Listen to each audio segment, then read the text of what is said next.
Belum lengkapnya proses administrasi sejumlah klub dan pemain membuat Liga Kasta tertinggi di tanah air, Indonesia Super League 2015 harus ditunda pelaksanaannya. Hingga kini, Badan Olahraga Profesional Indonesia serta Kementerian Pemuda dan Olahraga menahan rekomendasi pelaksanaan kompetisi ISL musim 2014-2015.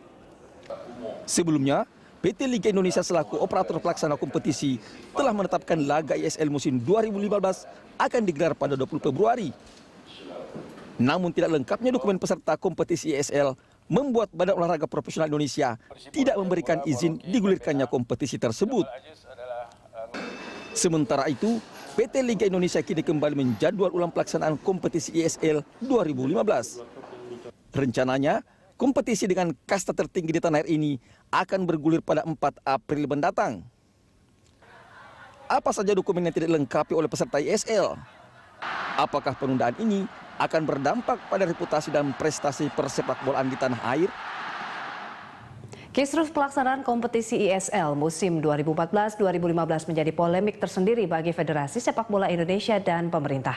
Setelah sebelumnya kick-off kompetisi ISL ditunda menjadi 4 April mendatang. Mungkinkah kompetisi ISL ini akan berjalan sesuai dengan rencana? Untuk membahas hal tersebut sudah hadir Ketua Umum Badan Olahraga Profesional Indonesia atau BOPI, Nur Aman, dan juga anggota Komite Eksekutif PSSI, Pak Jamal Aziz. Selamat datang Pak Nur Aman. Pak Jamal, ini ke Pak Nur Aman dulu. Ini kita membahas mengenai penundaan ya Pak ya, kompetisi ISL. Ini terkait dari rekomendasi yang dikeluarkan oleh BOPI. Apa Pak yang menjadi masalah? Pada dasarnya rekomendasi ini kan harus berdasarkan data yang menurut kita itu patut untuk menilai kelayakan klub-klub untuk ikut pada kompetisi itu. Ya. Nah, jadi pekerjaan yang kita kerjakan adalah pengumpulan data. Menyangkut masalah kelayakan dari klub-klub itu. Dan data-data ini sebenarnya data-data yang berdasarkan kriteria yang sudah ditetapkan, baik itu berdasarkan FIFA, AFC maupun undang-undang yang di negara kita yang Undang-Undang Nomor 3 lah tahun 2005 yang itu produknya Pak Jamal juga lah ya. Itu kriterianya jelas, kemudian prosedurnya jelas, normanya jelas, standarnya juga jelas. Nah, yang jadi masalah kalau mau disebut masalah itu selama ini PT Liga berkaitan dengan kompetisi itu tidak pernah ada permintaan verifikasi yang lalu ya, yang tahun 2013. Apalagi 2013 itu kan masih ada dua liga, yaitu IPL sama ISL, jadi tidak ada verifikasi dari BOPI. Artinya kalaupun ada itu BOPI mungkin asal tempel aja lah, kira-kira gitu ya. Nah, kemudian tahun 2014 itu kan sudah menjadi satu ya, jadi ISL, tidak ada lagi IPL. Itu pun rekomendasi diberikan oleh pejabat BOPI yang dulu itu juga tanpa ada verifikasi yang lebih detail gitulah. Nah, mulai sekarang karena kita melihat bahwa ISL ini sudah mulai berjalan dengan satu kendali yang bagus, kita mulai mencoba menerapkan aturan itu. Dan memang perlahan karena mungkin mereka ini baru, sehingga ada kecenderungan agak berat untuk memenuhi itu barangkali. Mungkin juga ada kesan ya. Terlalu bersifat investigatif lah kira-kira gitu ya. Padahal verifikasi ini dilakukan berapa bulan Pak? Atau selama 2014 kemarin sudah berapa kali untuk bisa melihat bagaimana kinerja dari manajemen per klub sendiri? Jujur saya katakan sebenarnya sih kami sudah mencoba untuk berkomunikasi dengan PT Liga itu sejak bulan April 2014. Tanggapannya? Itu kami baru jadi ketua umum BOPI. Ya. Selama tahun 2015 itu sampai dengan akhir 2014 itu tidak pernah ada. Belum ada ya Pak? Belum ada respon laporan tentang ya apa yang kami minta itu. Nah, menjelang kompetisi ini dilaksanakan atau pada saat kompetisi 2015 sudah selesai dan kami monitor ya bahwa PT Liga sudah melaksanakan verifikasi, kami sudah mencoba untuk minta data hasil verifikasi PT Liga sebenarnya. Itu pada bulan Januari 2015. Saya ingat sekali tanggal 5 Januari ya. Kemudian kami kasih batas waktu dalam tanda kutip batas waktu itu untuk menurut saya melihat bahwa ini kan profesional mestinya kan. Data-data yang kami minta itu menurut kami itu mestinya adalah available setiap saat gitu. Kami beri waktu dari tanggal 5 sampai tanggal 19 Januari. Ya. Ternyata itu sulit dipenuhi sehingga minta perpanjangan waktu kira-kira 2 minggu lagi lah. Itu waktu itu dengan asumsi mereka akan melaksanakan kick off pada tanggal 20 Februari. 20 Januari pada awalnya itu. Oh, awalnya begitu diundur lagi? Tahu diundur karena mungkin masalah teknis internalnya PT Liga diundur, bukan karena kami loh ya, bukan karena rekomendasi belum keluar, tapi diundur sampai dengan tanggal 20 Februari. Nah, baik. kami susul lagi dengan permohonan permintaan data lebih detail lagi dengan melampirkan. Tapi belum diberikan begitu hingga sekarang belum. ya? Ada kira-kira 2% dari kebutuhan kami dikasih itu. Pak Jamal, ini masalah teknis terkait ada administratif dan lainnya. Seperti apa sih Pak yang mengemuka di ISL atau klub-klubnya begitu? Jadi begini, apa yang disampaikan Pak Nur Aman tadi, bahwa Bobi melakukan untuk verifikasi ke depan itu lebih baik, saya setuju, clear. April 2014 itu sudah mulai dikirim surat. Tapi kan kita sebagai rakyat Republik ini kan tahu, sebelum April sampai April sampai 10 Oktober, itu kan orang untuk berpikir sepak bola itu kita bisa muter kompetisi saja bagus. Ya. Ini kan mau jadi caleg, mau jadi ini, habis itu pemilihan presiden dan lain-lain. Ada banyak agenda. Ya. Banyak ya, agenda di Republik ini. Republik ini bukan cuma ngurus sepak bola saja. Nah ini sekarang rakyat itu lagi menikmati euforia demokrasi sekarang ini. Gitu. Jadi bukan cuma manajemennya perusahaannya liga saja yang atau ada bukan di karena, liga. atau bukan karena ownernya juga yang sibuk-sibuk dengan agenda Semua, itu. Pasti. Sekarang saya mau tanya, bagaimana owner mau tidak sibuk? Setiap owner itu punya jago. Ya. Oke. Nah, ada yang jago Pak Jokowi, ada yang jago Pak Prabowo, Ya. ada yang cuma partisipatif dan lain sebagainya. Jadi mendukungnya juga all out satu. begitu ya Pak? Nomor dua, mereka itu kan dulunya tidak pernah mendapat proses seperti yang sekarang ini dibuat oleh Pak Nur Aman ini, ya toh. Kan gitu. Beliau ini namanya Nur Aman, cahaya yang mengamankan, kan begitu.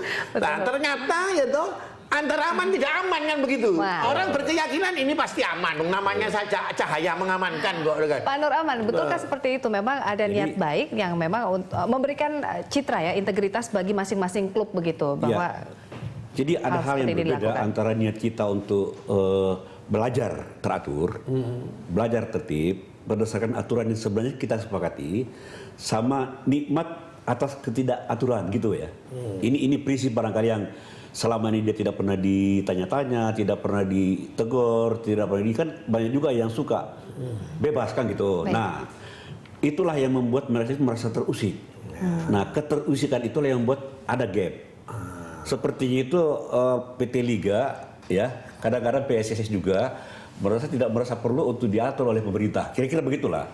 Padahal pemerintah juga merasa punya kewajiban untuk mengatur, melindungi pemain, melindungi staf, melindungi masyarakat penonton juga. Jangan sampai penonton tertipu gitu loh. Ya Pak gitu. Jamal, perlu ada aturan untuk menertibkan ini kan Pak? Ya. Begini, kalau aturan di sepak bola itu sudah ada aturannya. Namanya aturannya itu dengan induk organisasinya namanya FIFA, namanya statuta FIFA. Betul. Kalau sepak bola itu harus taat itu. Ya. Saya lebih setuju tidak mengatur, karena nanti kalau ini ditangkap sama loh kok diatur, berarti intervensi negara. Ya. Nah, FIFA tidak mau. Saya setuju kalau negara ini membina. Nah, karena kamu betul yang namanya sepak bola itu berinduksi kepada FIFA, gitu. Tapi kamu kan ada di NKRI, gitu. Wilayah kamu bermain itu NKRI. Kamu sebagai rakyat NKRI, pemerintah punya hak untuk membina, gitu loh, gitu. Nah, ini saya lebih setuju. Nah, binaan yang baru ini seperti yang dikatakan Pak Nur Aman, dulunya mungkin mereka menikmati, gitu. Niat baiknya yang dibuat oleh Bobi. Tahu-tahu sekarang turun jret, gitu. Ini seperti anak kecil menyusui. Betul. Iya toh, sudah waktunya dia harus dicabut. Enggak mau dia. Kalau kita katakan, oke, ini kan barang sebagai enak Ya. kok ya toh, kan Enak, begitu. betul. Enak tahu-tahu Ini dicabut. kita mereview gitu kan. lagi ke belakang ya Pak ya, untuk mendirikan satu klub bola ini kan memang harus modal dan lainnya, ini terkait owner, dan ketika di tengah jalan ada masalah begitu, artinya kita menyerahkan tanggung jawab ini sepenuhnya balik lagi ke belakang ke owner begitu Pak, ada masalah administratif dan lainnya. Pasti. Itu pasti. Bagaimana tidak pasti? Kita itu baru normal. Itu 2014. 2014 itu aja kita dalam posisi normal yang bisa ditonton dan bisa ada sponsor 2 klub.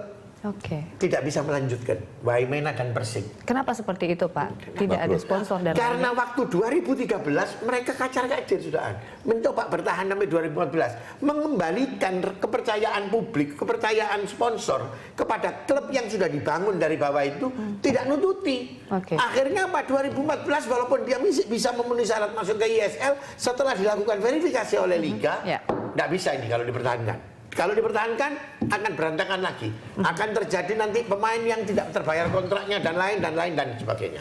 Maka terpaksa untuk yang akan datang cuma 18 klub, karena yang 4 naik degradasi. Jadi 4 turun, 2 hilang. 4 yang Priana Nusantara naik sekarang ini. Tidak bisa 20 lagi seperti yang lalu, hanya 18. Oke, Pak Nur Aman, kalau kita lihat sebenarnya kan tadi terkait aturan ya, ini juga ada mengacu pada statuta FIFA. Tapi ketika BOPI punya aturan juga untuk menertibkan, artinya ini kan ada mungkin bukan ketidakpatuhan, tetapi ketidaksepahaman ya dalam mencermati aturan yang ada. Begitu. Bisa dikatakan begitu, Pak? Atau tidak setuju, tidak kesepahaman. Kita ini tidak mungkin tidak sepaham. Artinya mengesampingkan BOPI, cuman ini kan ada ketentuan. Nah, Pak Nur Rahman ini berkeinginan gitu, kalau bisa lebih cepat, lebih memenuhi syarat, baik. Dan waktu kemarin itu komunikasinya yang kurang intens. Tapi setelah kita komunikasi intens gitu, ternyata kan sudah kita tertunda tanggal 20, tapi insya Allah 4 April tanpa terkecuali sudah berangkat. Saya bilang, ini klub tidak bisa dengan serta-merta kamu harus begini, tidak bisa begini, tidak usah. Saya bilang, Pak Nur Rahman, ini kita sebagai anak dan bapak ya, bagaimana kalau kita pakai sistemnya militer Jawa?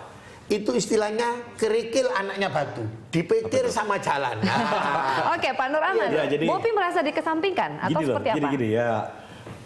Yang kesit dulu lah pertanyaannya deh. Tadi dulu saya jawab dulu. Jadi semestinya tidak perlu ada dikotomi antara aturan yang diterapkan oleh FIFA, AFC sama PSSI berkait dengan persepak bolaan dan peraturan yang diatur oleh pemerintah berkait dengan bisnis. Mestinya ini dua hal yang memang agak berbeda oleh tubuh yang sama. Jadi kalau menyangkut masalah persepak bolaan, mari kita bersepakat tidak bisa diintervensi oleh siapapun.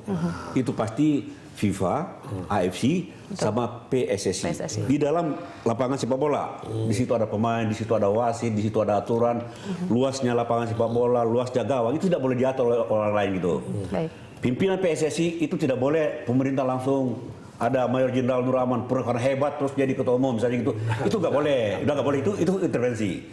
Tapi kalau bicara mengenai manajemen pelaksanaan kompetisi di mana BOPI ikut di dalamnya itu, sebenarnya BOPI itu justru membantu menunjukkan ini lo aturannya, mari kita coba semampu kita ikuti aturan ini, kita laksanakan sebagai suatu badan usaha. Pak Nur Aman, mohon maaf kita tahan dulu, ini kita lanjutkan di segmen berikutnya Pak Jamal. Kami akan kembali setelah jeda pariwara.